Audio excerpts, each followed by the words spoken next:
Welcome back to Math 155, Section 8.6, Integrated Review. So this lecture video, I'm going to introduce your slope-intercept form. So while back in beginning of 8.4 Integrated Review, I talk about there are two different forms, a standard form and the slope-intercept form.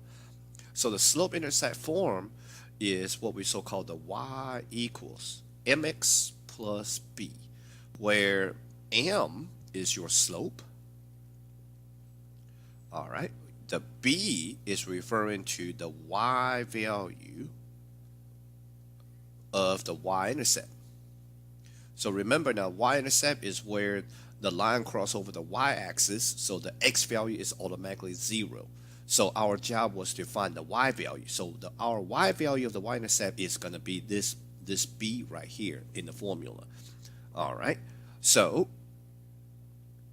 equation, if it's written in a standard form, which is x and y variables on the same side, can be written in the slope-intercept form by simply solving for y. Okay, so that means your equation will look like y equal to something. Okay, we can write it as y equal to mx plus b. So the reason why we want to write them as a slope-intercept form is because once I'm solving for y, all right, I can automatically see what my slope is and what my y-intercept is. Okay, so write the following equation in slope-intercept form. So solving for y, and so you can see my variable term is positive, okay, 2y. So I'm gonna let my variable term stay on that side. Move the 2x over, so that give me 2y equal to, I'm gonna purposely have the x term in front of the negative 16 here. So negative 2x come over, become positive 2x. All right, my negative 16 is still there. Now divide every term by 2. Then I can get y by itself. So that will be 1x minus 8. Okay, 2 over 2 is 1.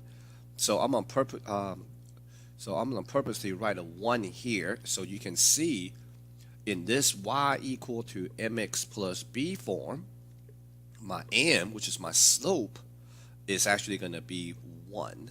My y-intercept, all right, is going to be, well, not just negative 8. Well, remember now, y-intercept is a point where the line cross over the y-axis. So the x value on the y-axis is always 0. So the negative 8 is simply the y value of the y-intercept. All right. So once I can get to the slope-intercept form, I can use my slope and the y-intercept to do graphing. So we'll do that here just in a minute. All right. Write the following equation in slope-intercept form. Same thing. My variable term. Solving for y, I want y to be by itself on one side. It's positive, I'm going to let it stay. So move my 6x over. So that gives me 13y equal to negative 6x minus 15. So to get y by itself, we divide every term by 13. So my y is equal to negative 6 over 13x minus 15 over 13. All right. So this coefficient in front of x in the slope-intercept form is my slope, and the negative 15 over 13 is the y value of my y-intercept. All right, so let's do some graphing here. Determine the slope and the y-intercept. Enter the y-intercept as an ordered pair. Okay, reduce all fraction to a lowest term. Then we're gonna do some graphing here. So again, solving for y. Okay, I want to write them as slope-intercept form first in order to know what my slope and y-intercepts are. So my variable term is positive. I'm going to let it stay. Move the 5x over, negative 5x over. So that should give me 10y equal to positive 5x minus 50. Divide every term by 10 so I can get y by itself. Then my equation should say y equal to 5 over 10 is a positive half x minus 5. All right, so my slope m is going to be half of my y-intercept. okay? Y-intercept is where the line crosses over the y-axis, so the x value is always 0. So the y value of my y-intercept is going to be -5. So how do I use the slope and the y-intercept to do graphing? Well, the first point I'm going to graph is actually the y-intercept. So to plot y-intercept, all right, this is a little bit tricky, okay? Watch. Be very careful here.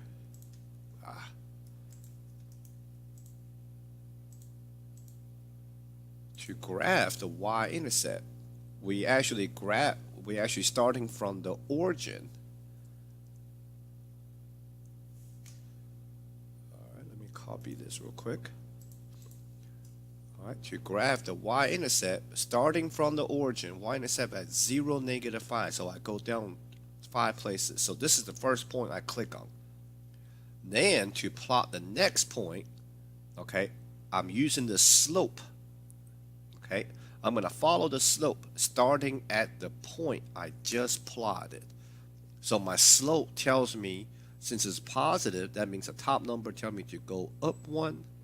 The bottom number tells me to go to the right 2 places. From where? From the point I just plotted. All right.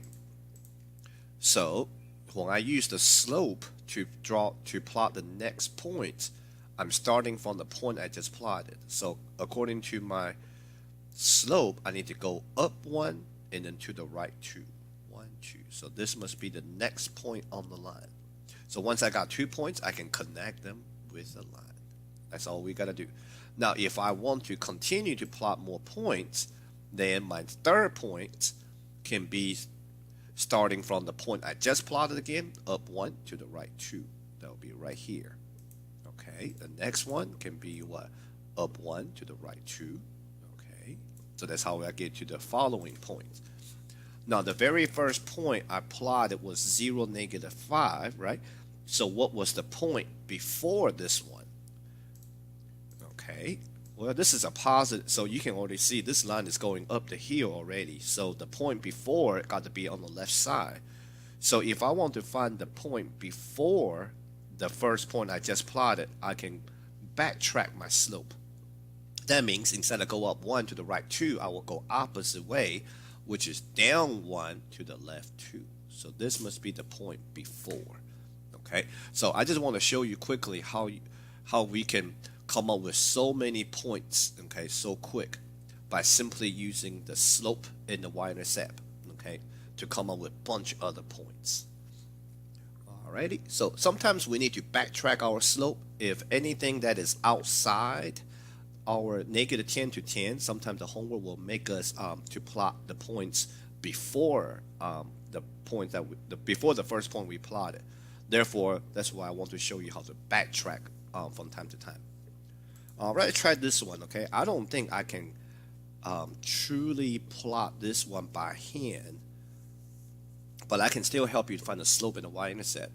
And the reason is, I think I'm going to end up with, if I don't end up with any fraction, then I can do it. If I have a fraction y-intercept, I can't really plot here.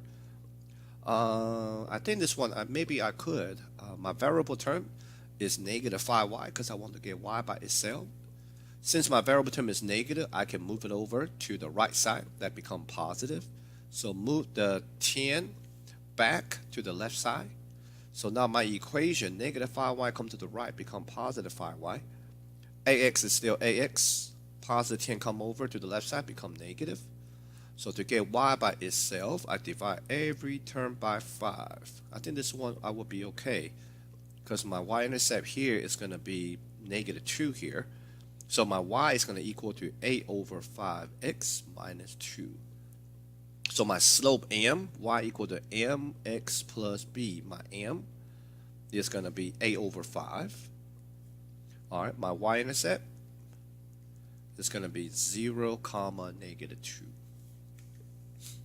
All right, so my slope. So the first point I plot, excuse me, is my y-intercept, 0, -2. So starting from the origin, when I plot a point, I start from the origin, go down 2. All right, so to plot the second point using the slope, since my slope is positive, that means I need to go up 8, then to the right 5. All right, so starting from the point I just plotted, give me a second.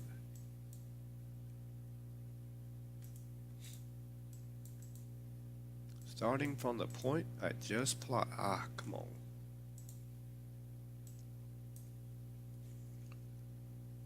Starting from the point I just plotted, which is my y-intercept, 0, -2. So according to my slope, go up 8. 1, 2, 3, 4, 5, 6, 7, 8. And to the right 5. That will be right here. Okay. Up 8. Make sure I did it right. 1, 2, 3, 4, 5, 6, 7, 8 to the right 5. So this is my next point on the line. So once I got 2 points, I can connect them with the line. There you go. Alrighty. So previous example, I just want to show you how quickly we can come up with a bunch of points. But this one, I just want to draw 2 points. Okay, so we can connect them with the line. Now, there's another way to figure out what the next point is. Okay, one way to do it is kind of tracing it on the graph. Another way to do it is actually just do some calculation here. So if the slope tells me to go up 8 is referring to the y value plus 8. To the right 5 means the x value plus 5. So that means my next point, if I combine this, is going to be 5 comma what? 6. -2 plus 8 is 6. So this has got to be the second point. Okay.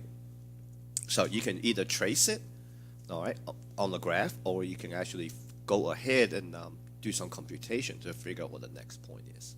All right, so that will conclude this lecture video on how we can find the slope-intercept form by simply solving for y equal, and then use our slope and the y-intercept to help us to draw the equation of the line. So this is the third technique on how to draw the line, which is using the slope and the y-intercept. All right, thank you for watching.